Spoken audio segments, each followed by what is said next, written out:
Exams, मैं उस exams के बारे में बात नहीं कर रहा हूँ जो आप लोग एग्जामिनेशन हॉल में जाकर देते हैं। मैं उस एग्जामिनेशन के बारे में बात कर रहा हूँ जो आप डे बाय डेली देते हैं। डे बाय डेली कैसे? देखिए, लाइफ में हर एक इंसान का कोई ना कोई गोल होता है। उसके लिए आपको कुछ ना कुछ स्टेप से गुजरना पड़ता है, तो वहाँ से आपका एग्जामिनेशन शुरू हो जाता है। ओके, एग्जामिनेशन एक्चुअली वहीं से शुरू होता है। जब कोई आप पर्टिकुलर काम करने जाते हैं तो उसके लिए आप कितनी श्रद्धा के साथ काम कर रहे हैं, वहीं से आपका एग्जामिनेशन शुरू होता है। वही आपका फाइनल डेस्टिनेशन में जाकर जो पार्टिकुलर एग्जाम होता है फाइनल, तो पीछे वाले एग्जाम का जो कॉम्बिनेशन होता है वही जाके आपका फाइनल एग्जाम में रिजल्ट देता है। तो आप जब शाम को बेड पे जाते हैं तो डे बाय डे जो आप लोग काम करते हैं, तो क्या आपने एक बार सोचिएगा कि जो आप किसी पार्टिकुलर काम के लिए, ओके, जिसके लिए आप मतलब काम कर रहे हैं, तो क्या उसको पूरी श्रद्धा के साथ किया है? अगर आंसर यस आता है तो भाई चलिए बिल्कुल सही है, आप लोग सही ट्रैक पे हैं, आपको लाइफ में कोई नहीं हरा सकता है। लेकिन अगर आंसर नो है तो काम करना शुरू कीजिए, वही जाकर रिजल्ट देगा आपको। ओके, क्योंकि अगर सही से अगर दिन भर अगर जो एग्ज़ाम होता है उसमें अच्छा से अपना परफॉर्मेंस दीजिएगा तो फाइनल एग्जाम में आपका स्कोर बहुत अच्छा होगा। तो चलिए आप हैं हमारे साथ पेपर 1 के डिस्कशन में, झारखंड सीजीएल 2022 के एग्जामिनेशन में, और आज का टॉपिक में हम लोग इंग्लिश लैंग्वेज को देखने वाले हैं। चलिए, इसका पीडीएफ आपको टेलीग्राम पे मिल जाएगा। ओके, और बहुत सारी चीज़ें मैं पेपर 1 और पेपर 3 से आपको प्रोवाइड करा रहा हूँ। और आज से वीडियो फिक्स हो गया है, आपका सुबह में 8 बजे मिलेगा और क्विज जो है आपका 10 बजे मिलेगा। तो जिनको प्रॉब्लम था अपने टाइम को सेट कर लीजिएगा। तो आई होप कि आपका क्लियर हो गया होगा। 11 पार्ट तक मैं डिस्कस कर चुका हूँ, आज करने वाला हूँ। 10 तक जाकर रिवाइज कर लीजिएगा। ओके, बाकी चैनल से जुड़कर वीडियो को हो सके तो लाइक कीजिएगा। कोई भी क्वेरी आता है कमेंट कीजिए, otherwise email is here. First question आता है, लॉस एंजलिस एक अमेरिकन प्लेस है, हैज़ डैश आइडियल क्लाइमेट। तो इसमें क्या भरना चाहिए? ए, एन, द और नन ऑफ द अबव। तो देखिए, आर्टिकल ए और एन का यूज़ हम लोग कहाँ करते हैं? Before countable nouns. ओके, क्या करते हैं? सिंगुलर काउंटेबल नाउन्स के पहले हम लोग आर्टिकल ए और एन का यूज़ करते हैं। अगर आता है मतलब कॉन्सोनेंट साउंड वर्ड आता है तो हम लोग यूज़ करते हैं ए, और जो वोवेल साउंड वर्ड आता है उसके पहले हम यूज़ करते हैं एन। ओके, तो यहाँ से देखिए, क्लाइमेट एक नाउन है। ओके, तो नाउन के पहले एक एडजेक्टिव आता है। तो रूल तो ऐसा होता है कि नाउन के पहले लगता है, लेकिन नाउन के पहले अगर एडजेक्टिव होता है तो उस एडजेक्टिव के पहले आर्टिकल लगता है। ओके, क्या बोला कि अगर नाउन के पहले एक एडजेक्टिव हो तो एडजेक्टिव जो आर्टिकल है वो एडजेक्टिव के पहले लगता है। जिसका मतलब है कि इसमें एन भराना चाहिए। क्यों? क्योंकि यहाँ एन है ना, क्या है? An ideal climate. Okay, ideal है उसके पहले एन लगना चाहिए। क्लियर? तो समझ चुके होंगे, एन है, आइडियल है इसीलिए एन लगा। ओके, तो आपका आंसर नंबर बी चला गया। ओके, चलिए यहाँ से देख लीजिएगा। अगर मैं बात करूँ थोड़ा सा अंदर में जाकर, इंजीनियर के पहले क्या लगेगा? इंजीनियर के पहले क्या लगेगा? ए और एन। फिर अगर आता है यूरोपियन, यूरोपियन जो है वर्ड, उसके पहले क्या लगेगा? उसके पहले मैं अगर यूनिक की बात करूँ तो उसके पहले क्या लगेगा बताइए? तो यूरोपियन के पहले भी आपको ए लगेगा। यू, यह साउंड वर्ड है, देख लीजिए थोड़ा सा ध्यान से। और फिर है क्या बोला? यूनिक, यह साउंड वर्ड है, तो इसके पहले भी जो है आपको क्या लगेगा? ए लगेगा। इंजीनियर के पहले ऑब्वियसली एन लगेगा ना, ध्यान दीजिएगा। और जिस शॉर्ट वर्ड होते हैं ना, जैसे एमएलए वगैरह एब्रीवेटेड फॉर्म होते हैं, तो एमएलए, ध्यान दीजिएगा, एमएलए इसका साउंड वर्ड ए है, तो इसके पहले आर्टिकल एन लगना चाहिए। ओके, तो योर आंसर ही इज यर, समझ के सारा चीज़ देख लीजिएगा अच्छे से। ओके, तो your answer is option number B, क्योंकि आइडियल के पहले एन लगता है ना। क्यों? क्योंकि आई है एक vowel sound word. Next question आता है, they usually spend their holidays in dash mountains. देखिए, तो यहाँ पे आपको बताना है कि इसमें क्या भराएगा? ए, एन, द और नन ऑफ द एबव। जो मैं जो ऑफिशियल पेपर डिस्कस किया था उसमें आपने देखा होगा कि आर्टिकल्स से कितने क्वेश्चंस आ रहे थे। ओके, आर्टिकल से कितने क्वेश्चन आ रहे थे। ओके, तो वहाँ से आर्टिकल एक इंपॉर्टेंट टॉपिक बन जाता है, तो उसको मैं डिस्कस कर दूंगा, टेंशन होता मत लीजिए। बहुत लोग पूछते हैं कि क्या इतना पढ़ लें उतना पढ़ लें। देखिए, मैं आपको एग्जामिनेशन तक इतना मटेरियल प्रोवाइड करा दूंगा कि आपको एग्जाम में बहुत ज़्यादा कंफर्टेबल फील कीजिएगा। 30% तो ही लाने हैं, उतना ज़्यादा पैनिक होने की जरूरत नहीं है। हिंदी और इंग्लिश बोथ लैंग्वेज से तो मैं टॉपिक प्रोवाइड करा रहा हूँ, उतना पैनिक होने की आवश्यकता नहीं है। थोड़ा रीडिंग अच्छा से कीजिए। ओके, जो मैं कॉम्प्रिहेंशन के लिए जो प्रोवाइड करा रहा हूँ द हिंदू का आर्टिकल, उसको रीडिंग कीजिए, रीडिंग से ही बहुत ज़्यादा सही हो जाएगा। और थोड़ा बहुत ग्रामर पर्सन कर लीजिएगा तो हो जाएगा, तो उतना ज़्यादा टेंशन लेकर नहीं चलना। ओके, टेंशन को पेंशन दीजिए।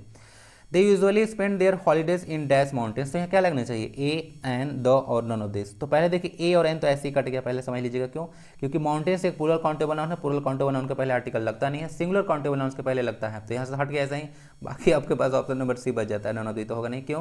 क्योंकि इन द माउंटेन्स लगेगा यूज। ओके, क्योंकि हम लोग यहाँ पे माउंटेन को पार्टिकुलराइज कर रहे हैं कि कहाँ बिताते हैं, तो अरे भाई वो लोग जैसे माउंटेन पे बिताता है, तो यहाँ पे पार्टिकुलराइज करने के लिए आर्टिकल द का हम लोग यूज़ करते हैं। तो ओके, तो ऑप्शन नंबर सी चला गया, देख लीजिएगा।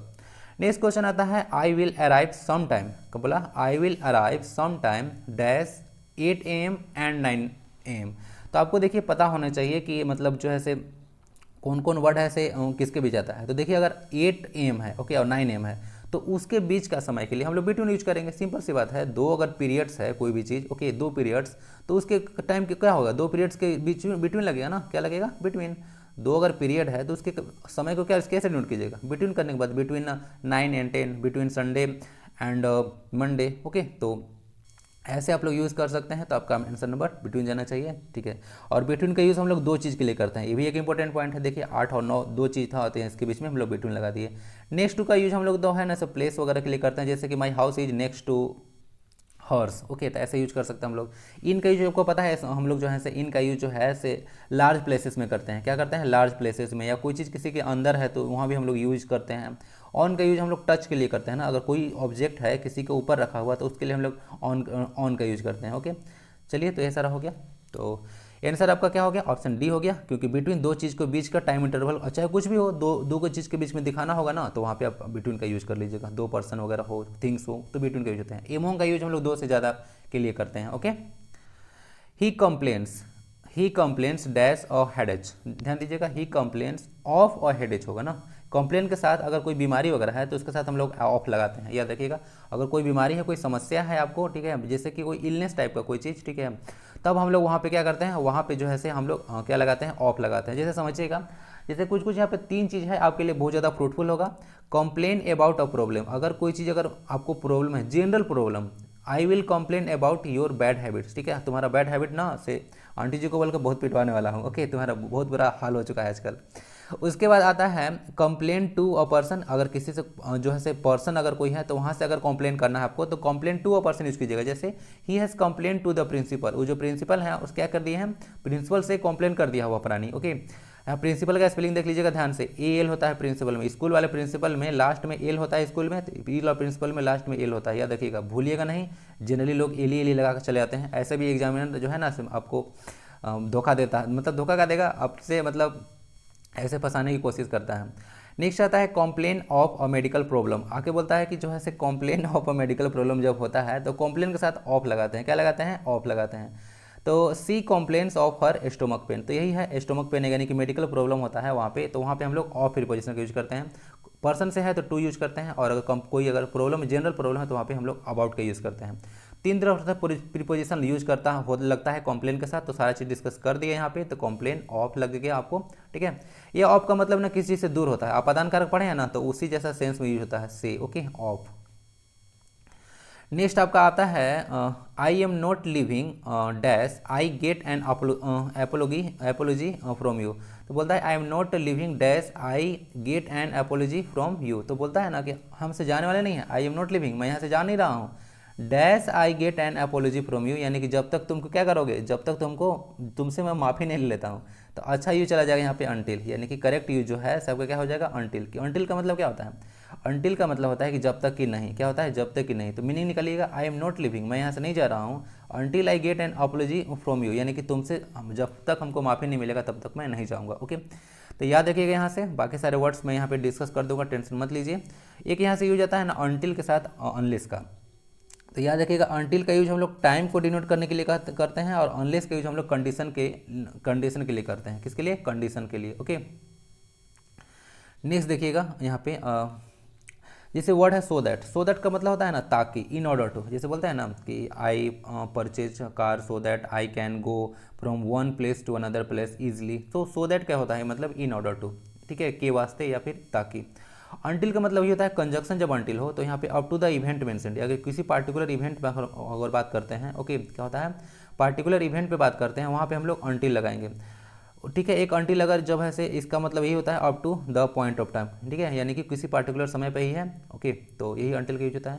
व्हाइल का यूज क्या होता है, देखिए व्हाइल का यूज बहुत इंपॉर्टेंट है, जैसे कि पास्ट में दो काम हो रहा है, क्या हो रहा है, पास्ट में दो काम हो रहा है, तो एक काम जो प्रेजेंट में कंटिन्यू हो उसके लिए आप उसके साथ व्हाइल यूज कीजिएगा, और जो बाद में हुआ उसके साथ ऑब्वियसली सिंपल पास्ट यूज कर दीजिएगा। जैसे while I was solving maths someone knocked at the door, क्या हुआ कि जब मैं मैथ्स को सोल्व कर रहा था तो उस समय किसी ने क्या दरवाजे पर खटखटाया, क्या किया, दरवाजे पर खटखटाया, तो इसका मतलब है कि जो ऑनगोइंग वर्क था, यानी कि तो आपका मैथ्स सोल्व करने का जो प्रोसेस था वो ऑनगोइंग वर्क था, तो उसके साथ जो है ना से आप व्हाइल यूज कीजिए, और बाकी वाला दूसरा सेंटेंस के साथ सिंपल पास्ट का यूज कर दीजिए, ओके। तो यही सही होता है, while I was solving maths someone knocked at the door. As long as मतलब होता है क्या, tells about the intended duration of a plan, यानी कि एज लॉन्ग एज मतलब होता है कि जब तक संभव हो सके, क्या होगा, जब तक संभव हो सके, एज लॉन्ग एज। ओके, जैसे I will be with you as long as I live, ठीक है, जब तक मैं क्या हूँ, जिंदा हूँ तब तक आपके साथ रहूँगा, ऐसा सेंटेंस है। एज इफ का मतलब मानो होता है ना, एज एक वर्ड है एज इफ, आपको आगे देखने को मिलेगा, तो मैं सोचूं क्यों अलग स्लाइड दूँ, इसी में डालता हूँ। एज इफ का मतलब होता है मानो, मानो मतलब something which is never going to happen, मतलब कुछ कल्पनीय चीज़ जो अब नहीं हो सकता है। ओके, तो आपका आंसर क्या होना चाहिए, आपका आंसर होना चाहिए अंटिल, हम लोग यहाँ पे आई am not living until I get N apiology from you, यानी कि जब तक तुम माफ नहीं करोगे तब तक मैं यहाँ से जा नहीं रहा हूँ। ओके, नेक्स्ट आता है question, I came early dash I could talk to you privately, मैं पहले आया, सिंपल पास्ट टेंस है, सब्जेक्ट प्लस बी टू, मैं पहले आया, ठीक है, जैसे अर्ली वर्ड बताया था ना कि अर्ली हो गया आपको, प्लस में ईगो हो जाता है, लास्ट वीक होता है, एस्टरडे होता है। ओके, लॉन्ग लॉन्ग ईगो होते सारे वर्ड्स वगैरह आते हैं, वहाँ पे सिंपल पास्ट टेंस का यूज होता है, मैं बताया था आपको, तो याद होगा उस चीज़ को। तो I came early dash I could talk to you privately, मैं पहले क्यों आया, as long as, until, so that या एज इफ। तो देखिए यहाँ पे मीनिंग चाहिए कि मैं अर्ली आया ताकि मैं आपसे बात कर सकूँ प्राइवेटली में, अकेले में कुछ बात कर सकूँ। तो यहाँ पे सही जो सेंटेंस जो मीनिंग देगा, ओके, सेंटेंस का मीनिंग वो देगा वर्ड सो दैट, यानी कि ताकि। अभी मैं लास्ट स्लाइड में डिस्कस किया था ना, यहाँ पे सारा चीज़ मैं लिख दिया हूँ, सो दैट मतलब ताकि होता है इन ऑर्डर टू, यानी कि मैं आपको क्या कहूँ, प्राइवेटली बात करने के वास्ते यहाँ पे आया, इसीलिए आया। सो दैट मतलब ताकि होता है। ओके, हिंदी वाले समझ रहे होंगे अच्छे से, इंग्लिश वाले भी समझ रहे होंगे, इतना ईजी में तो बता रहा हूँ। I came early so that I could talk to you privately, यानी कि प्राइवेट में बात कर सकूँ, इसीलिए मैं आप क्या आया, जल्दी से आया। ओके, तो हो गया आपका, बाकी सारा एज इफ वर्ड आया था, सोचा मैं डिस्कस कर दूँ। ओके, बाकी सारी चीज़ मैं डिस्कस कर दिया, देख लीजिएगा लास्ट स्लाइड में अच्छे से। My mother dash 12 years old next Saturday, जब भी वर्ड नेक्स्ट आता है इसका मतलब है कि आने वाला टाइम की बात कर रहा है। ओके, आने वाला टाइम की बात कर रहा है, वाई तो ऐसे ही कट गया। ओके, हाँ भाई, ईज वगैरह यूज हो सकता है फ्यूचर में, बहुत सारा ऐसा और रेफरेंस हम लोग देते हैं कि हम लोग फ्यूचर में भी ईज का यूज करते हैं। तो यहाँ पे देखिएगा, my mother dash 42 years old next Saturday, यानी कि अगला सैटरडे को मेरी मम्मी क्या हो जाएगी, 42 साल की हो जाएगी। तो विल हैव हो लगेगा, विल भी लगेगा, फिर या इज लगेगा। तो देखिए इसका मीनिंग होना चाहिए, लगना चाहिए, करेक्ट वर्ड होना चाहिए यहाँ पे विल बी, क्या होना चाहिए, my mother will be 42 years old next Saturday. Will have रहता है ना, तो विल हैव अगर थोड़ा सा देखिएगा तो विल हैव के साथ भीतरी लगता है, यानी कि फ्यूचर फ्यूचर और परफेक्ट टेंस में। तो विल हैव यहाँ तो भीतरी का कोई सेंस नहीं है, नॉर्मल सेंस देना है, तो यहाँ पे हम लोग विल बी बोल देंगे, क्या बोल देंगे, my mother will be 42 years old next Saturday. Okay, चलिए, तो हो गया आपका डी। ओके, तो नेक्स्ट चलता है question, although the police dash every precaution, okay, although the police dash every precaution the robber manage to escape, क्या हुआ। तो ध्यान दीजिएगा, यहाँ से दो चीज़ होता है, एक यहाँ पे दो पास्ट में दो घटना हुआ है, क्या हुआ है, पास्ट में दो घटना हुआ है। तो इसमें क्या हुआ कि जो काम पहले होता है ना, जो काम पहले होता है उसमें हम लोग परफेक्ट टेंस यूज करते हैं, पास्ट परफेक्ट टेंस, और जो काम बाद में होता है ना, जो काम बाद में होता है उसमें हम लोग सिंपल प्रेजेंट टेंस यूज करते हैं, क्या करते हैं, सिंपल प्रेजेंट टेंस यूज करते हैं। तो ये सर समझिएगा, although the police dash every precaution, मतलब इसमें हैड टेकन लगना चाहिए, क्यों, क्या हुआ था, हालांकि जो है पुलिस ने क्या किया था, बहुत सारा प्रिकॉशन में सावधानी बरता था, फिर भी रॉबर्स मैनेज टू इसके मतलब भागने में सफल हो गए। तो सबसे पहले काम कौन हुआ, पहले पुलिस जो है अच्छा से प्रिकॉशन करके रखा था, ठीक है, पुलिस लोग अच्छा से प्रिकॉशन करके रखे थे, ओके, कि हमको चोर लोग को भागने नहीं देना है, लेकिन फिर भी चोर भाग गए, यानी कि पहले उन लोग प्रिकॉशन किए थे। ओके, तो यहाँ पे हैड टेकन होना चाहिए। Okay, although the police had taken every precaution the robbers manage to escape, करके रखे थे फिर भी चोर से भागने में सफल हो गए। तो परफेक्ट टेंस लगा लीजिएगा, जो आपका पास्ट में जो पहले होगा और जो बाद में होगा उसमें सिंपल पास्ट का यूज कर लीजिएगा, आपका सेंटेंस सही हो जाएगा। ओके, तो आंसर क्या हो गया, आंसर हो गया बी। नेक्स्ट क्वेश्चन को मूव करते हैं, I dash the door before I realize that the keys were inside the house, फिर से वही बात है, यहाँ से ध्यान दीजिएगा, एक काम पहले हुआ है और एक काम बाद हुआ है। देखिएगा यहाँ से क्या हुआ, आई डैश द डोर, ध्यान दीजिएगा, आई डैश द डोर मतलब क्या होगा, मैं दरवाजा को बंद किया था, before I realize that the keys were inside the house, यानी कि क्या था, before I realize that the keys were inside the house, यानी कि हमको रियलाइज होने मतलब रियलाइज बाद में हुआ, ठीक है, रियलाइज बाद में हुआ कि मेरा की तो अंदर ही रह गया है। Okay, keys were inside the house, तो डोर लॉक करने के बाद उसको पता चला, ठीक है। और रेफरेंस देखिएगा पास्ट का है, हैज लॉक्ड दे दिया है, तो कन्फ्यूज मत होइएगा, रेफरेंस यहाँ पे पास्ट का है तो हैड लॉक्ड लगना चाहिए। सिंपली अभी जो लास्ट स्लाइड डिस्कस किया ना कि परफेक्ट टेंस वाले में उसमें लगाइएगा जो एक्शन पहले कंप्लीट होगा, और उसके बाद जो है सिंपल पास्ट टेंस उसमें लगाइएगा जो बाद में कंप्लीट होगा।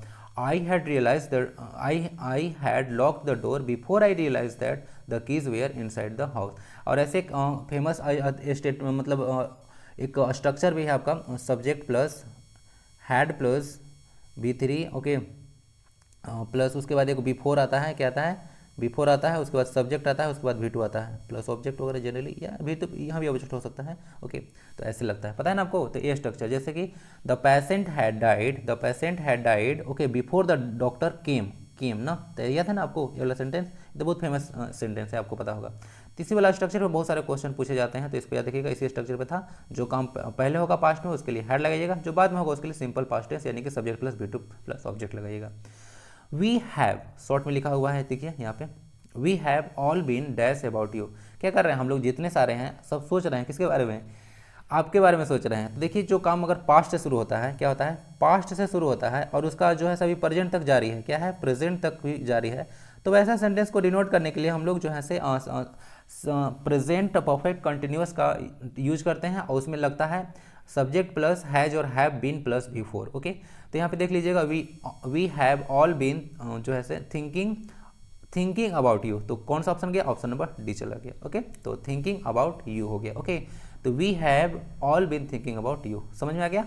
अगर कोई काम पास्ट से शुरू होता है, प्रेजेंट में भी जारी है, तो इसका मतलब है कि उसमें आपका present perfect continuous tense use होना चाहिए। जैसे मैं इसी बार में बताता हूँ कि I have been teaching English for 10 years, okay. तो I have been teaching English for 10 years में आप लोग देख रहे होंगे कि मैं 10 ईयर्स पहले स्टार्ट किया था और काम अभी भी जारी है, ओके। अगर खत्म हो गया तो अलग बात है ना, लेकिन अभी भी जारी है, जिसके लिए हम लोग प्रेजेंट और परफेक्ट कंटिन्यूस टेंस का यूज करते हैं, जिसका रूल तो बता दिया, ऑब्वियसली सब्जेक्ट प्लस हैज और have plus been plus before होता है, ओके। चलिए नेक्स्ट आपका क्वेश्चन पूछा जाता है सिनोनिम ऑफ इनकोरिजिबल। सिनोनिम बताना है आपको इनकोरिजिबल का, कि इनकोरिजिबल का मीनिंग आखिर होता क्या है। तो देखिए इनकोरिजिबल एक, देखिए मैं तो आपको एक चीज़ तो बोलता हूँ कि क्वेश्चन आपको ना कैसे भी पूछे जा सकते हैं, ओके।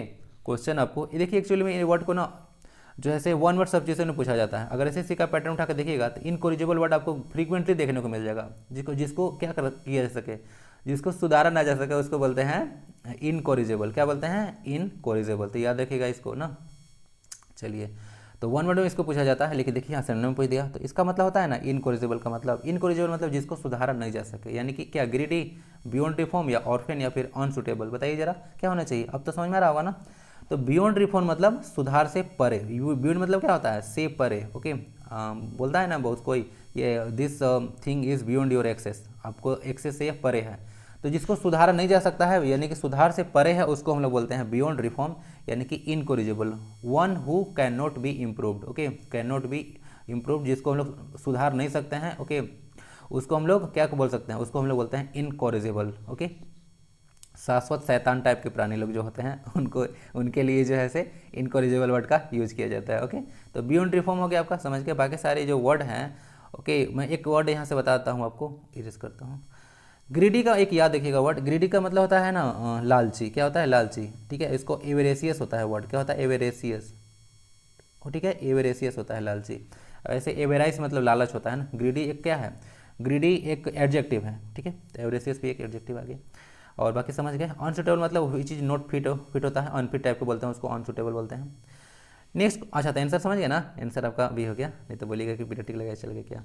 अब बताना है एंटोनिम ऑफ टेरिबल। क्या होता है, टेरिबल। टेरिबल मतलब क्या होता है, टेरिबल मतलब होता है एक तरह से डरावना टाइप का, ठीक है, हॉन्टेड टाइप का, बोलते हैं ना, हॉन्टेड मूवी बोलते हैं, देखते हैं ना। हॉरिबल, स्केरिंग या फ्राइटनिंग, सब जो है फ्राइटनिंग लिखा है यहाँ पे ना, गड़बड़ है, फ्राइटनिंग नहीं होगा। तो हॉरिबल, स्केरिंग, फ्राइटनिंग है और डिलेक्टेबल है। तो क्या होना चाहिए इसका मीनिंग, देखिए जो टेरिबल का मतलब डरावना होता है, तो इसका मतलब होता है जो आकर्षक हो, आनंददायक हो, ठीक है, तो उसके लिए डिलेक्टेबल वर्ड यूज करते हैं। क्या करते हैं, डिलेक्टेबल, ओके। तो यही सारा वर्ड है, इसका आंसर डी हो जाएगा। मैं सोचा ना कि यहाँ पे फ्राइटेंड लिखा हुआ है, क्या लिखा हुआ है, फ्राइटेनिंग लिखा हुआ है, क्योंकि फ्राइटेंड मतलब भी डरा होता है, FRIGHT ना, फ्राइटेंड मतलब भी होता है डरा हुआ, ओके। तो फ्राइटेंड मतलब डरा हुआ था, फ्राइटनिंग मतलब भी ING लगा दिया था इसमें, तो मैं सोचा कि आर है, लेकिन आर नहीं है, फ्राइटनिंग लिखा हुआ था, ओके। तो फ्राइटनिंग होना चाहिए, तो अगर फ्राइटनिंग होता ना तो इसका मतलब भी होता है कि डरा हुआ। तो हॉरिबल, स्केरिंग, फ्राइटनिंग, ओके, सबका मतलब होता है डरा हुआ, तो इसका अपोजिटिव नहीं देना आपको ना, तो आपको डिलेक्टेबल हो गया। डिलेक्टेबल मतलब होता है आकर्षक टाइप का, आनंददायक ना, आकर्षक, जो डरावना ना हो, सुंदर लगे, तो उसको बोलते हैं डिलेक्टेबल, ओके।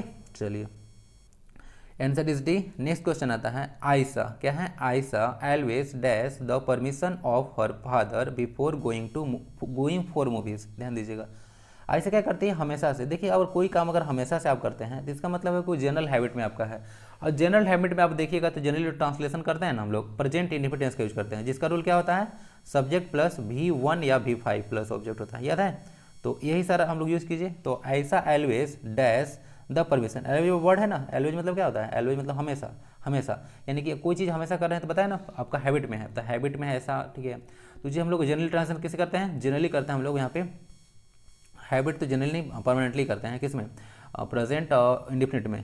जैसे देख लीजिएगा, Ayesha always dash the permission of her father before going for movies. तो आप एस और एस वाला ढूंढ लीजिए। तो यहाँ पे सिक लगना चाहिए कि सिक्स लगना चाहिए, सिक्स लगना चाहिए। सिक्स मतलब मांगना होता है एक तरह से, ओके, सिक्स मतलब मांगना। Ayesha always six the permission, यानी सिक मतलब खोजना भी होता है ऐसे, और सिक मतलब मांगना भी होता है, ओके। चलिए, तो हो गया आपका सिक्स। अब सिक्स क्यों, आप इसमें कन्फ्यूजन तो नहीं है ना। आप लोग को पता होना चाहिए कि जो आपका ही सी इट ऑल नेम्स होता है, ओके, वो सारा आपसे थर्ड पर्सन है, और थर्ड पर्सन सिंगुलर नंबर आता है, क्या होता है, सिंगुलर नंबर। और सिंगुलर नंबर के साथ आप लोग जो वर्ब देखिएगा वो भी आपका सिंगुलर वर्ब होना चाहिए। तो सिंगुलर वर्ब क्या होता है, सिंगुलर वर्ब लगता है क्या, यहाँ पे सीक होगा या सिक्स होना चाहिए। तो आपको थोड़ा सा पता होगा कि वर्ब में जब एस और एस हम लोग ऐड करते हैं, वर्ब में एस और एस ऐड करते हैं तब वह सिंगुलर बनता है। अदरवाइज नॉर्मल फॉर्म में जो वर्ब होता है वो प्लूरल होता है, समझे। तो यहाँ से सिक में सिक्स लगा दीजिए, क्योंकि सब्जेक्ट वर्ब एग्रीमेंट कहता है कि singular verb is used with singular subject, समझ गए। तो सी सिक्स होना चाहिए, सिक नहीं, ओके। चलिए, तो answer is D. Next question की ओर मूव करते हैं। Dash the arrival of the police nobody went near the victim. कह रहे हैं कि अब किसके अराइवल के बाद, ध्यान दीजिए, अगर थोड़ा सा रेफरेंस समझिएगा सेंटेंस का, तो बोल रहा है कि किसी के dash the arrival of the police nobody went near the victim. Victim के पास कोई नहीं गया, कब, जब पुलिस आया, यानी कि पुलिस के आने के बाद, ठीक है। क्या हुआ, पुलिस के आने के बाद जो है से after the arrival of the police nobody went near the victim, victim के नियर नहीं गया। तो आफ्टर दीजिए, मीनिंग होता है आफ्टर मतलब के बाद, ठीक है। तो के बाद का सेंस यहाँ पे हमको चाहिए, तो ये मीनिंग देगा। अर्टिल बताया था ना, अंटिल, ये तो वर्ड ही गलत है, ओके, ऐसा वर्ड नहीं होता। देखिए ऐसे ऐसे वर्ड करेंगे आपको ना, मतलब हो सकता है कि दे दें कि करेक्ट कीजिए कि कौन वर्ड सही है। अंटिल वर्ड नहीं होता है सही, देखिए अंटिल होता है सही वर्ड, ओके। एक्चुअली में हमारा टेंडेंसी क्या है, बताया था ना कि हम लोग टिल लिखते हैं ना, TILL, ये टिल एक सही वर्ड है। तो टिल से हम लोग अंटिल बना देते हैं, तो डबल एल लगा लेते हैं, लेकिन अंटिल ऐसे नहीं लिखा जाता है, ठीक है, मतलब ऐसे लिखा जाता है, ऐसे नहीं लिखा जाता है, ये गलत वर्ड है। सिंगल एल होता है, जबकि टिल में डबल एल होता है। अनलेस का मतलब कंडीशन के लिए होता है, ठीक है, अनलेस बताया था ना कि कंडीशन के लिए होता है। तो अनलेस का एक सेंटेंस में बता देता हूँ। जैसे बोलता है ना कि एक सेंटेंस में बात करता हूँ, यू कैन नॉट सक्सीड, क्या बोला, you can not, okay, you can not succeed, okay, unless you work hard, unless you work hard, okay, unless you work hard. तो तुम तब तक सफल नहीं होगा जब तक कि कठिन परिश्रम नहीं करोगे। तो एक सेंटेंस है, यहाँ अनलेस का यूज मैं बता दिया आपको, ठीक है। तो अनलेस मतलब कि जब तक कि तुम कठिन परिश्रम नहीं करोगे, कंडीशन को शो करने के लिए अनलेस यूज करते हैं। जबकि अंटिल का यूज हम लोग टाइम को शो करने के लिए करते हैं ना, जो कि एक गलत वर्ड था, ये वाला सही टाइम के लिए है, ठीक है। ऑल्दो मतलब हालांकि होता है, आफ्टर मतलब के बाद। तो आफ्टर चला गया आपका answer number D. Next question को मूव करते हैं। आपका देखिए यहाँ से सेंटेंस इंप्रूवमेंट है, क्यों फालतू का मतलब समय व्यतीत करूँ कि यहाँ पे सारा लिखूँ, बहुत सारा टाइम मतलब खत्म हो जाता है, समय नहीं रहता है, ठीक है। थोड़ा सा मैनेज कीजिए आप लोग, समय बहुत अभाव रहता है समय का, ओके, मतलब बहुत, क्या बताएं, सोचता तो हूँ कि 2-2 3-3 वीडियो यहाँ पे मैं डेली पोस्ट करूँ, बट पॉसिबल नहीं हो पाता है, ओके, बहुत सारे वर्क होते हैं।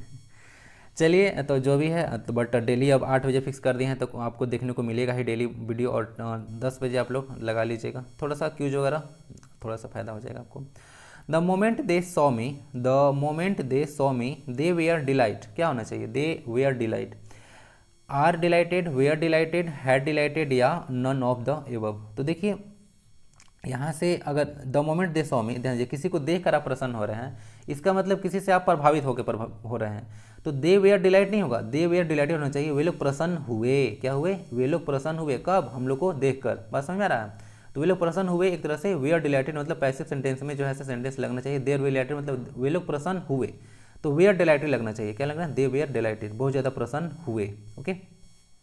चलिए, तो वेयर डिलाइटेड लगा दिया, डिलाइट नहीं होगा, वेयर के साथ डिलाइटेड लगना चाहिए, ओके। तो ऑप्शन नंबर बी।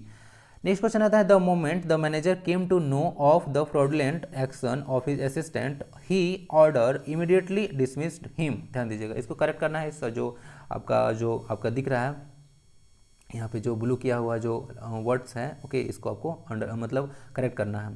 तो यहाँ से देख लीजिएगा, यहाँ से इसको जो है सबको करेक्ट करना है। तो ध्यान दीजिएगा, यहाँ से जब बात करा जा रहा था कि मैनेजर को जब पता चला कि उसका जो असिस्टेंट है से कोई फ्रॉडलेंट एक्शन करने वाला है, तो उसको तुरंत ऑर्डर दे दिया कि भाई यहाँ से इसको निकालो, हटाओ यहाँ से, गलत आदमी कौन रखेगा।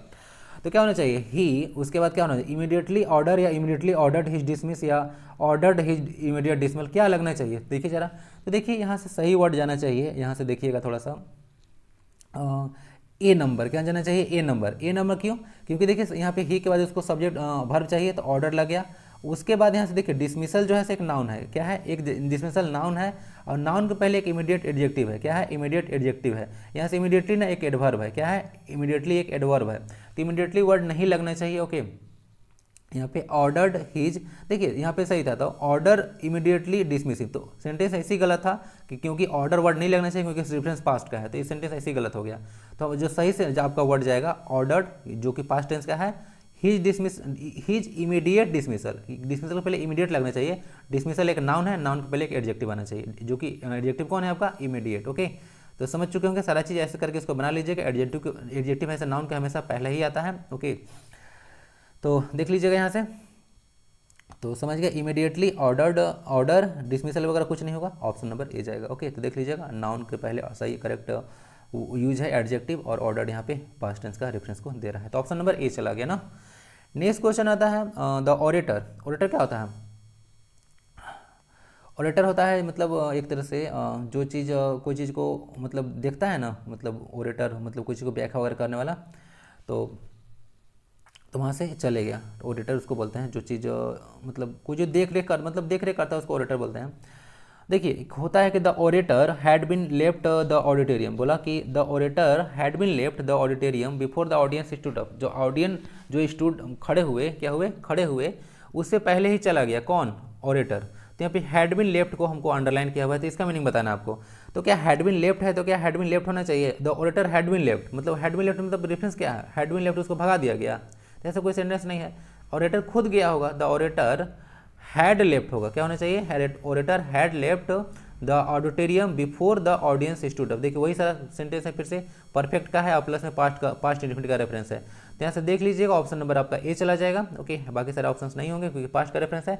जो काम पहले होता है उसके लिए हम लोग हैड प्लस V3 का यूज़ करते हैं, जो काम बाद होता है उसमें हम लोग जो है से क्या करते हैं, बिफोर के बाद subject plus V2 plus object का यूज़ करते हैं, क्लियर। तो वहाँ किसी को भगाया नहीं गया था, खुद गया था, तो ऑडिटर, ओके।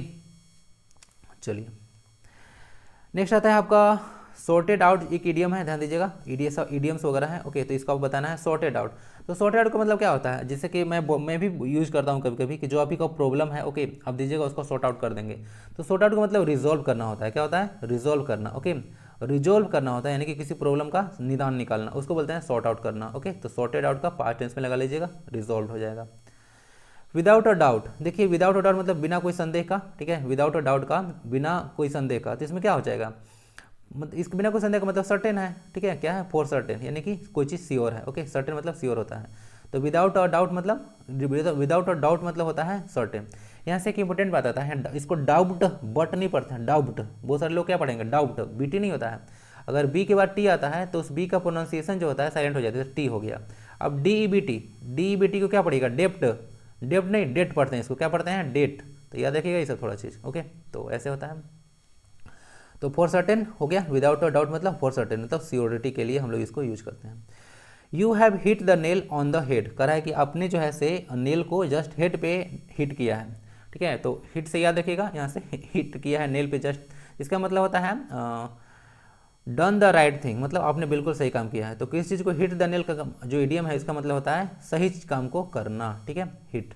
यहाँ से एक वर्ड याद आता है हमको, हिट आउट। हिट आउट मतलब होता है आलोचना करना, याद रखना, क्रिटिसाइज करना ना, तो याद रखिएगा। तो यही सारे कुछ क्वेश्चन थे जो कि झारखंड डाक विभाग में पूछा गया था। कॉन्सेप्ट इंपॉर्टेंट होता है, क्वेश्चंस नहीं, तो आप उस पर फोकस कीजिए। बाकी कैसा लगा वीडियो आप लोग फीडबैक जरूर दीजिएगा, बाकी चैनल से जुड़िए, ओके। आप इसका चैनल का कुछ पर्पस कुछ और है, मैं शुरू में नहीं बताता हूँ, मैं लास्ट में लाकर बताता हूँ। यहाँ तक पहुँच गए होंगे तो जय हिंद लिख के जाइएगा, ओके। बाकी स्वस्थ रहें, मस्त रहें, पढ़ाई लिखाई में व्यस्त रहें। मिलते हैं अगले वीडियो में, अपना ख्याल रखिए, धन्यवाद। वंदे भारतम।